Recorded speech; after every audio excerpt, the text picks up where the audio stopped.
I discovered my fiancée had a secret husband in Argentina, telling him I was her unstable cousin who needs supervision. She was 7 months pregnant when I found out. I exposed her to her mother at work. Now she's fired, sued, and banned from traveling. It was easy, almost too easy, to think everything was fine. Looking back, I can see how I let the little things slide, but at the time, they didn't seem worth questioning. Carla had this way of making everything seem effortless, like we were in our own world, and the rest of it could just fade away. We were a good couple, engaged to be married after 4 years. Maybe I thought that was enough to drown out the doubts that sometimes floated in the back of my mind. The first time we met, it was at a beach bonfire. She'd walked up to me with that smile, half curious, half knowingly, and offered me a drink. There was something magnetic about her, even if I couldn't put my finger on it. I was just a regular guy, nothing special about me. But she made me feel like I was worth something. I thought that feeling would last forever. Carla was an aerospace logistics consultant. At least, that's what she told me she did. She was always vague about the details of her job. The work trips to Argentina didn't help with that. I'd hear all about her projects, government contracts, she'd say, always related to national defense. But she never explained what it actually entailed. Didn't matter. I trusted her, or at least, I told myself I did. She'd come home from those trips with these little trinkets. A bottle of regional wine, a carved mate cup, or a book in Spanish, something from a market in Buenos Aires or Mendoza. I thought it was sweet, thought it was thoughtful. It never crossed my mind that I was the one who was blind, that each of those little gifts was a token meant to keep me tethered to the lie she was living. Just one of the risks of working in a high-security field, she'd say when I asked why she wouldn't let me meet anyone she worked with. Company policy. She also refused to use social media, claimed it was a security risk, all because of her firm's defense contracts. I believed her. I didn't even question it. What was the point? She explained, I nodded, and we went about our lives. Simple. We had a routine. She'd go away for a few days or a week. Sometimes it felt longer. And when she came back, everything would pick up right where it left off. I wasn't exactly thrilled about the distance, but I trusted her. She'd tell me about her travels, always with that calm confidence of someone who had it all figured out. And I thought I did too. She was my fiancée, and I was the lucky guy who got to share this life with her. It wasn't perfect, of course. No relationship ever is. But we worked, right? I figured we worked because we were both adults, and we understood that compromise was the foundation of any lasting connection. So, the secrecy didn't feel like an issue. She was always a little private, some might even say reserved. But we balanced each other out. At least, I thought we did. I remember one night, sitting at her apartment after she'd come back from one of her Argentina trips. We were curled up on the couch. She'd just handed me a book in Spanish, some historical novel, and I smiled at her. You spoil me, I joked. She just laughed, her eyes full of warmth. She looked over at me, brushing a strand of hair out of her face. I know what you like, and I like making you happy.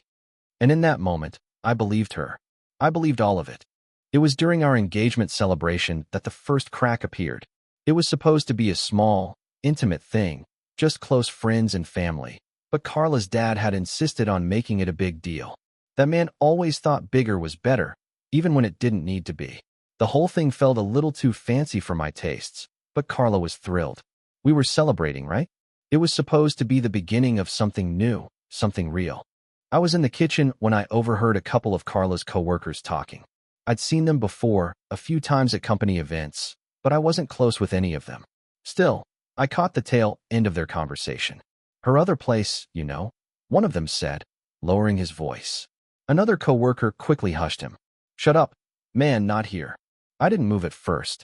I didn't want to jump to conclusions. But something in the way they both suddenly went quiet when they noticed me standing in the doorway felt off. They smiled, nervous, forced smiles, and then changed the subject, but I could still hear the tension in their voices, even though they were talking about something entirely different now. I pushed the unease down. Maybe they were just gossiping about office politics. Maybe I was reading into it.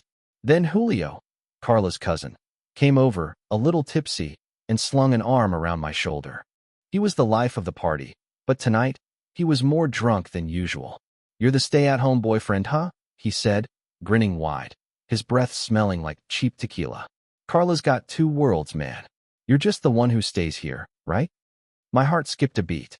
I laughed, mostly out of instinct. What do you mean by that? He waved a hand, clearly not thinking too much about it. You know, two worlds, here and Buenos Aires. He gave a little wink, like he'd said something clever. I forced a chuckle. Yeah, right. But it didn't sit right. It didn't sit right at all. It was like a switch flipped, and suddenly everything felt a little off. Carla's trips, her privacy, her insistence on keeping things to herself, especially when it came to Argentina. I tried to shake it off, but as soon as I found Carla, I couldn't help myself. What's Julio talking about? I asked, trying to keep my voice casual. Her eyes narrowed, and she put down the glass of wine she'd been holding. What did he say? I didn't answer right away, just stared at her. Something about her reaction set me on edge. He said something about two worlds. You and Buenos Aires. Carla's face tightened, her lips forming a thin line. That asshole, she muttered, shaking her head. He's a mess, Mason. Don't listen to him. She reached out and touched my arm, softening. You know how he is. Always drinking, always talking nonsense. He's been an addict for years. I nodded, but it didn't stop the tightness in my chest. So there's nothing to it? Just Julio being Julio? Exactly, she said, her voice colder now, a little defensive. Stop being paranoid. I didn't say anything right away. I wanted to believe her, I did. But the nagging feeling didn't go away. And the more I thought about it, the more I realized there were other things, too. Little details that didn't make sense. Like the duffel bag she always took with her on her trips. I'd noticed it before, but now it felt weird, the way she always seemed to guard it. Always insisted on unpacking it alone. It wasn't like she had anything to hide, right? Or maybe it was just my overactive imagination. Still, the more I thought about it, the more uneasy I felt. Maybe I should have let it go, but something inside me couldn't. I tried to make a joke to lighten the mood. I'll have to watch out next time we play cards. I'll bet you're smuggling in all kinds of secrets. The smile she gave me was sharp, and her eyes narrowed dangerously. Don't joke like that, Mason. I raised my hands in defense, backing off. Hey, just kidding. But she wasn't laughing. You don't get it, she said, her voice low. You don't get what this job entails. It's serious. People's lives are at risk, Mason. Don't make light of it. I didn't press it further. I didn't want to push her. But the nagging feeling inside only grew stronger, like something was waiting to crack open. That night, I lay in bed, staring at the ceiling, unable to shake the image of Julio's drunken words. Two worlds. What did that even mean? The feeling didn't go away. It lingered, and it gnawed at me, especially as I watched Carla leave for another trip to Argentina a few days later. The tightness in her smile, the way she'd kissed me goodbye, didn't feel the same as it used to. But I kept telling myself I was just being paranoid. Carla was a private person. She had her work, and I had mine. That was the way it had always been. But the feeling kept crawling under my skin, and after she left, I couldn't shake the thought. What if I was missing something? That afternoon, I decided to go through her office. I don't know why I did it. Maybe it was a gut feeling, or maybe it was just something inside me that couldn't ignore the suspicion anymore. Her office wasn't much, just a small corner of our apartment, a desk cluttered with papers, a few framed photos of us on the walls, and a shelf with books she'd picked up on her travels. The usual stuff. But there were always these little things I didn't quite understand. The non-Apple charger for a phone she didn't use. She had an iPhone, but the charger was definitely something different. And then there were the receipts. The ones for things like exotic wine or a leather jacket, written in Spanish. It was easy to overlook until I started seeing patterns. And then, tucked in the back of her drawer, under a pile of old notebooks, I found a torn photo booth strip. It was of Carla, looking younger, kissing another man. I froze. My stomach twisted, and the air seemed to go still around me. I didn't want to believe it.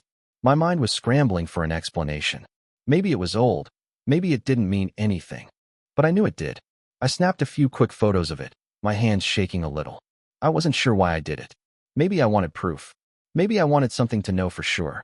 I shoved the photo strip back into the drawer and went through the rest of her things, searching for anything else that might give me answers. That's when I found it. The receipt for a men's wedding band. It was from a jeweler in Buenos Aires. The date on the receipt was from a time when we were already engaged. I don't know why, but I felt the blood drain from my face. What the hell was this? I was starting to feel numb, like the ground beneath me had been pulled away. I took photos of that too. I was methodical, not wanting to leave anything to chance. I didn't know what to do with it yet, but I was going to figure it out. I had to. I put everything back where I'd found it, as neatly as I could. The last thing I needed was for Carla to come home early and catch me. I stood there for a moment, feeling like the walls were closing in on me. I didn't know what to think. My mind was racing. I kept hearing Julio's words, over and over, in my head. Two worlds. Carla had lied about something. This, and I didn't even know where to start. I didn't confront her then. I couldn't.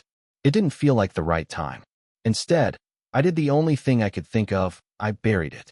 I buried the anger, the betrayal, and all the unanswered questions, hoping I'd get the answers I needed when I was ready to face them.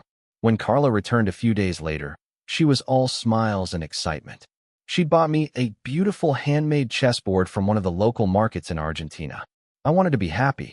I wanted to act normal. She wrapped her arms around me and kissed my cheek. "I missed you," she said, and for a second, it almost felt like nothing had changed. Like everything was still okay. But everything wasn't okay. And I knew that now. I had the proof. The evidence that she wasn't who she said she was. But I didn't say a word. I just hugged her back and smiled, because I wasn't ready to confront her. Not yet. Not until I had more. The chessboard sat on the coffee table as I watched her unpack the piece I needed to complete the picture. It was her tablet that did it. I wasn't planning on snooping. But I'd been circling the idea for days, unable to shake the need for more. Something concrete. Something irrefutable. One night, I came home late from work, and there it was, charging on the kitchen counter, unattended. Her tablet. Carla had always kept it locked, always kept it close when she was home. But tonight, it was just sitting there, as if waiting for me to do something with it. I told myself I wouldn't. I told myself I was overthinking things. But then the silence in the apartment felt louder, and the weight in my chest got heavier. So I picked it up. It wasn't hard to unlock it. She never bothered to change the passcode. She told me it was something simple, but I never bothered to memorize it. Still, my hands felt like they were moving on their own. A few taps, and I was in. What I saw made my stomach twist in a way I couldn't have prepared for. The first thing that hit me was the name on the contacts list, Carla Ruiz de Martin. Not Carla Fisher. Not my fiancée. My mind short-circuited. I scrolled through the messages, heart pounding, unsure of what I was even hoping to find. But as soon as the conversation popped up, I knew. I knew she had been lying to me for a long time. She was talking to someone named Miguel. The conversations went back months, long before I'd started getting suspicious.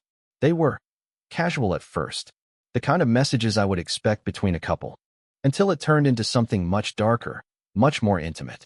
One message stood out. "Can't wait for our baby's ultrasound. I'm thinking we'll need a bigger place." The word baby punched me in the gut. Ultrasound. Bigger place. I scrolled down further, past messages about picking out a nursery, planning their future together, the baby names they were considering. My hands shook so badly I had to grip the table to steady myself. And then, there it was. A message from Carla to Miguel. "Mason's unstable. He's a distant relative. I'm legally responsible for him because of a court arrangement. I have to deal with him. He's delusional. I'll get him under control soon. Don't worry." I stared at the screen, my mind spinning. She'd called me unstable? She'd lied about who I was? I wasn't just some distant relative she had to look after. I was her fiancé. Everything felt like it was collapsing in on itself. All of her sweet gestures, all the "I missed US," the "I love US," they were nothing more than a cover for a life I didn't even know existed. I backed up all the messages, just in case.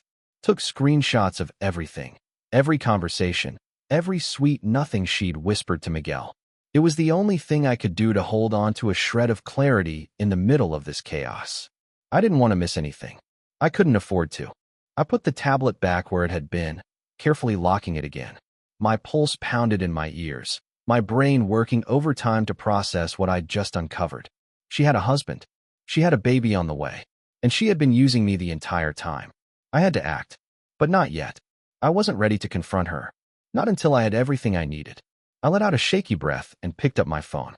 I saved everything from the tablet to a secure drive. And then I sat there. In that empty apartment, with that stupid chessboard on the coffee table. It felt like everything I knew was being erased. It wasn't just betrayal anymore. It was a whole new reality. I couldn't keep going on like this. But I wasn't going to make any moves until I had all the pieces. The days that followed were a blur. I went through the motions, work, eating, pretending everything was normal, but inside, I was a wreck. I couldn't get her out of my head. Every moment I spent with Carla felt like a lie, a performance, and I couldn't do it anymore. I had to act, but I didn't want to act out of rage or grief. I needed to be smart. I needed to hit back, but in a way that would make her regret everything she'd done to me. So, I stayed patient. I kept my distance, pretending like nothing had changed, but every night I spent alone in our apartment, I worked. I called in sick the next day. The day after that, too. I spent the next 48 hours locked in the apartment, collecting everything, every scrap of evidence, every text, every document, every record I could find. I went through our shared accounts, traced her trips, her flights, her spending. I pulled the receipts from the drawer and compared them to the bank statements. I took photos of everything. I wanted to make sure I had more than just a story to tell. I needed facts. Hard proof. I also drained the joint wedding account we'd been saving for the wedding. Nearly $12,000. I couldn't leave that sitting there, in case she tried to make a run for it or erase any traces of what she'd done. I transferred the money into a new account under my name, one she wouldn't have access to. I could feel the anger building, but I held it back. I couldn't let this be about revenge or emotion. I needed precision. I needed her to know exactly what I knew, without leaving room for any escape. Once I had everything, I drafted an email to Miguel, the man she'd been married to this whole time. I didn't know how else to reach him, but I knew I needed to tell him the truth. I attached all the photos and records, everything I'd gathered, making sure it was clear. It was blunt, maybe a little cold, but it was to the point. There was no room for misunderstanding. The email was simple. I'm the person your wife, Carla, has been lying to for years. I'm the unstable relative she's been telling you about. I have proof of everything. If you want it, I can send more. She's been living a double life, and you deserve to know the truth. I hesitated for only a moment, then hit send. I didn't wait long before I got a response. Within hours, Miguel replied. His message was short, but it hit hard. I need to speak with you. Now. I was ready. I'd been ready since I'd found the first piece of evidence, since I'd seen the messages. I picked up the phone, and after a couple of tense seconds, Miguel's voice came through. Is this Mason? He asked, his voice calm, but with an edge I didn't quite expect. Yeah, I said, trying to match his cool tone. I assume you've seen the photos by now. I have. I don't know what to say. His voice cracked slightly, and I could hear the pain in it, but also the anger. I've been lied to too. I'm sorry, man, but I don't think either of us saw this coming. There was a long pause on the other end. I could hear Miguel breathing heavily, like he was processing what he was hearing. She told me you were family, that you were someone I should worry about. She said you were unstable, a cousin or something, a project she had to look after. Miguel's voice turned colder. How long has she been lying to me? How long have you known? I swallowed hard.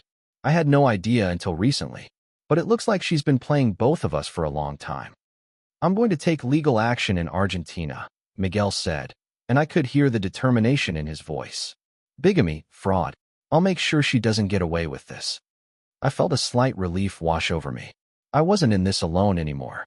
I wasn't the only one who'd been duped. I'll back you up, I said, my voice steady now. Anything you need, I've got it. I'm done being the guy in the dark. We spent the next hour comparing notes, piecing together the timeline of her lies, her manipulations. I gave him everything, every scrap of evidence, every detail. And he gave me his. What he knew, the lies she'd told him, the things she'd hidden from him. By the end of the call, we were both on the same page. This wasn't just about revenge. It was about making sure Carla faced consequences. As I hung up the phone, something shifted in me. The hurt, the anger, it was still there, but it wasn't as overwhelming anymore. I had a plan. I had someone who understood what I was going through, and together, we'd make sure she couldn't hide anymore. I walked over to the couch, sat down, and stared at the empty chessboard Carla had bought me. The same chessboard that had been a gift, a symbol of something real, something fake. Now it was just another reminder that I wasn't the one who had been playing the game. It was surreal, walking into Carla's office building with Miguel beside me. It wasn't just the place, it was everything that had led up to this moment. The lies, the manipulation, the world I thought I knew. All of it felt like it was crumbling down around me, and now I was here, about to watch it collapse in front of her. Miguel was quiet, his expression unreadable. I couldn't tell if he was as furious as I was, or if he'd just shut down entirely. But either way, we were here for one reason: to confront Carla. Her firm, the one she worked for, was headquartered in this massive glass tower in Seattle, surrounded by high-end offices and an air of corporate power. But today, it was just another building. Today, it was a place where we were going to expose her for everything she was. We made our way through the lobby, ignoring the few glances people threw our way. Miguel's presence seemed to make everyone stay out of our path, like they knew something was coming. We were led by a secretary who kept shooting us nervous looks, but no one stopped us. Not until we were standing in front of Carla's mother. Carla's mom, Miriam, was waiting for us in one of the conference rooms. Her eyes went wide the moment she saw Miguel and me walk in. She had this cold, controlled expression, the kind of woman who was always on top of things, always in charge. But the second we set the evidence in front of her, that coolness shattered. She didn't even try to speak at first. She just stared at the photos, the receipts, the messages. It felt like everything went still for a long moment. And then, her hands shook as she picked up a photo of Carla with Miguel. Clear and damning. The smile on her face, the one she'd reserved for him. Is this real? Miriam's voice cracked, the first sign that everything she believed was about to break. She turned to Carla, standing frozen in the doorway. Is this true? Carla's face, when she saw us, fell. It didn't collapse all at once, but the recognition in her eyes, like she knew this was it, made something inside me freeze. Her expression shifted between panic and disbelief. She stepped back, her mouth opening, but no words coming out. Miguel was calm, but I could see the rage simmering behind his eyes. He finally spoke. You've been lying to both of us, Carla. For years. Using us, pretending we don't exist in your real life. Why? His voice was quiet, controlled, but every word hit like a slap. Carla took a step forward, as if she could control the room, could regain some semblance of power. This isn't what it looks like, she said, but her voice cracked, and for the first time in a long time, I saw vulnerability in her eyes. I didn't want to feel bad for her. Not now. But a small part of me did, maybe because I still remembered what it was like when we were happy. But I shut that part off. She wasn't the woman I'd loved anymore. She was a liar. Miguel spoke again, voice sharp. You've been married to me this whole time, Carla. We're expecting a baby together. And you've been playing Mason, your fiancé, like he was some fool who didn't matter. Miriam's face drained of color as she looked at Carla, her mouth working to form words. How could you do this? She whispered. How could you do this to us?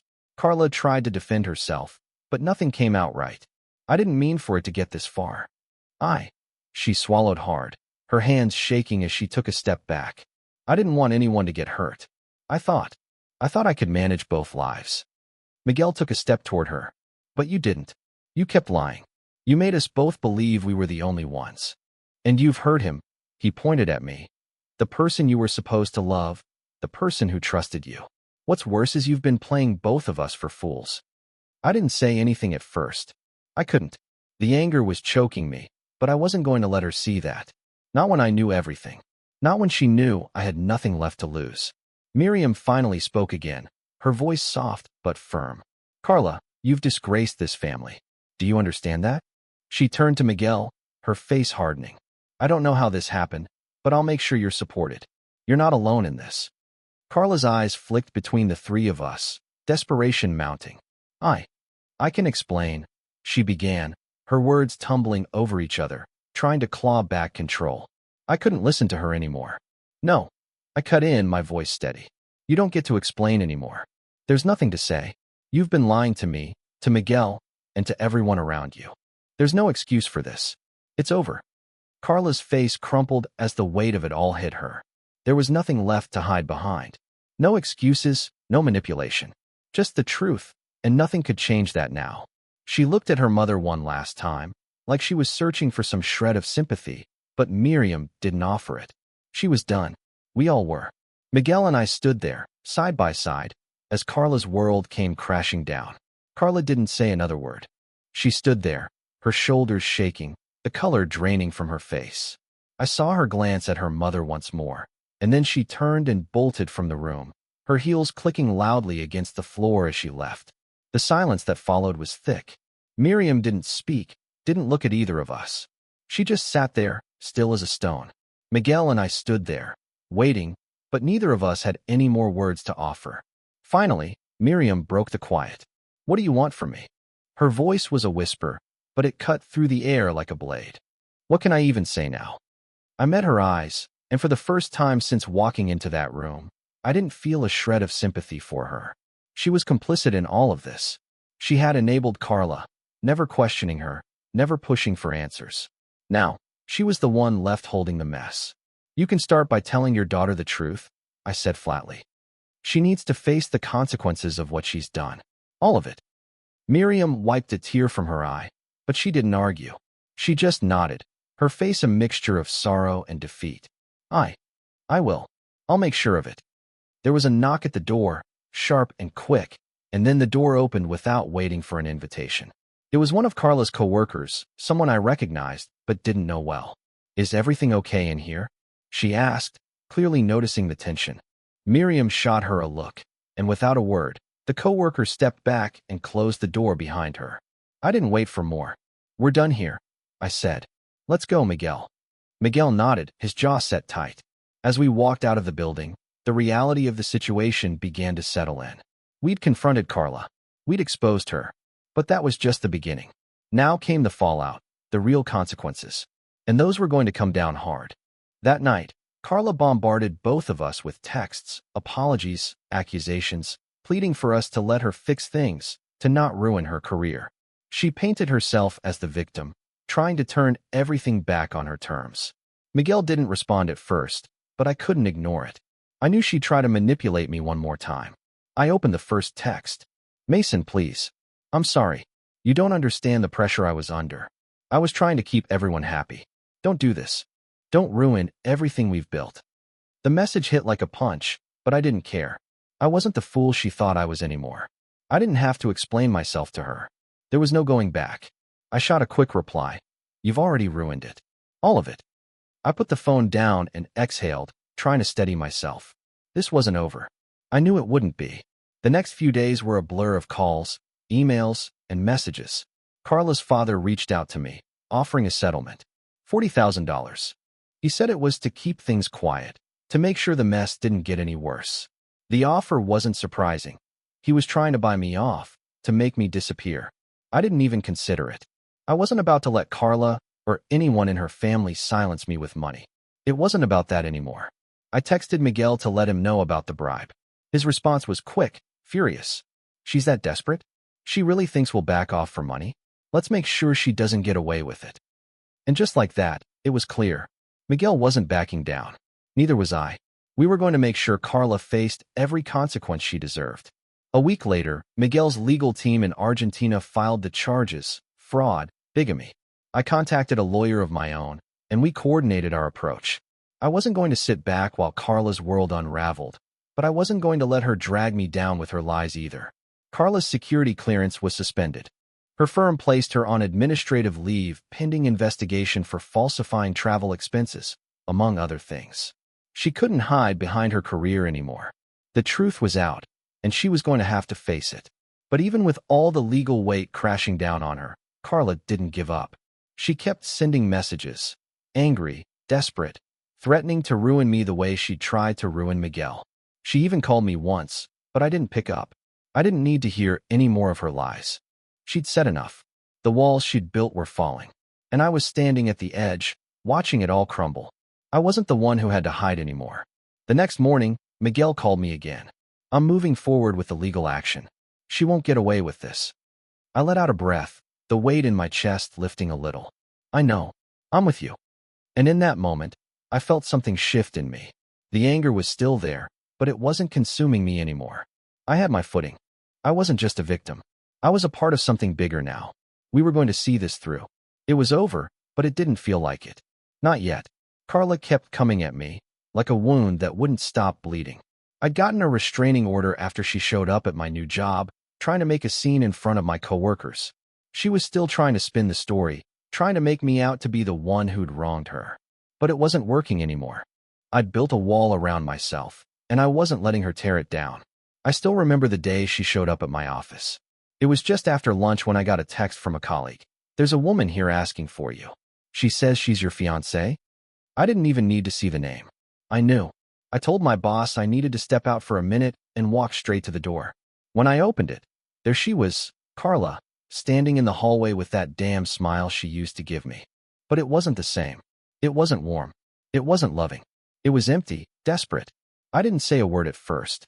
I just stared at her, watching the way she tried to play it cool, her hands shaking slightly. "Can we talk?" she asked, her voice shaky, but still full of that manipulative tone I used to hear when she wanted something. "Mason, I'm sorry. I've messed up. I can fix this. Just let me explain." I stepped out into the hallway, keeping a good distance between us. "There's nothing to explain anymore, Carla." Her eyes flicked with panic, but she held her ground. "You can't just throw everything away like this. You know how much I love you. You know I'm not the person they're making me out to be." "I'm not the one throwing things away," I said, my voice steady. "You've been lying to me, Carla. You've been lying to everyone.